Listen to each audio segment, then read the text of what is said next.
தமிழகத்துல மாம்பழத்திற்குன்னு உரிய விலை கிடைக்காததால விவசாயிகள் பெரிய தவிப்புக்கு ஆளாகி இருக்கும் நிலையில வேளாண் துறை அமைச்சர் அமெரிக்க சுற்றுப்பயணத்துல பிஸியா இருக்கிறது விவசாயிகள் மத்தியில பெரிய கொந்தளிப்பை ஏற்படுத்தி இருக்கு.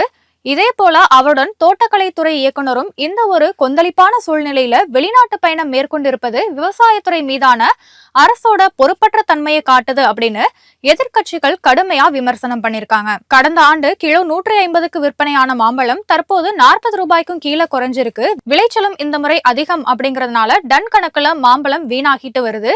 குப்பைகள்லயும் நீர்நிலைகள்லயும் மாம்பழம் கொட்டப்படுற அவல நிலை ஏற்பட்டிருக்கு.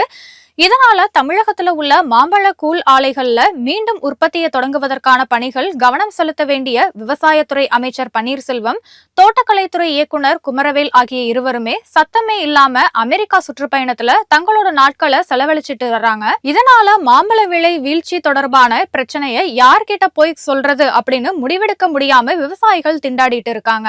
கர்நாடக மாநிலத்துல இழப்ப சந்திச்சிருக்கிற மாம்பழ விவசாயிகளுக்கு அந்த மாநில அரசு மட்டுமில்ல மத்திய அரசும் இழப்பீடு வழங்குவதா அறிவிச்சிருக்கு. இதே போல ஆந்திராலையும் பாதிக்கப்பட்ட மாம்பழ விவசாயிகளுக்கு அந்த மாநில அரசு ஆதார விலையை அறிவித்து உதவிக்கரம் நீட்டி இருக்கு. அதே போல தமிழக அரசும் கொஞ்சம் கூட தாமதிக்காம மாம்பழம் விவசாயிகளுக்கு உரிய இழப்பீடு வழங்கணும் அப்படிங்கிற கோரிக்கையும் வலுவா ஏற்பட்டிருக்கு. கர்நாடக விவசாயிகளுக்கு மத்திய அரசு உதவுவது போல தமிழக விவசாயிகளுக்கும் இழப்பீடு வழங்கணும் அப்படின்னு அதிமுக பொதுச் செயலாளர் எடப்பாடி பழனிசாமி வலியுறுத்தி இருக்காரு. விவசாயிகள் மீது குண்டர் சட்டம் போட்ட திமுக அரசு கிட்ட விவசாயிகள் நலனை எதிர்பார்க்க முடியுமா அப்படின்னு அவர் கேள்வி எழுப்பியிருக்காரு.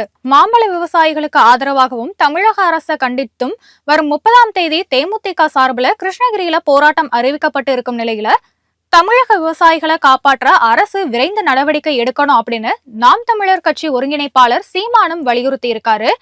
விவசாயிகளுக்கு குறைந்தபட்ச ஆதார விலை நிர்ணயிக்கப்படணும், இழப்பீடு வழங்கப்படணும் அப்படின்னு அவர் கோரிக்கை விடுத்திருக்காரு.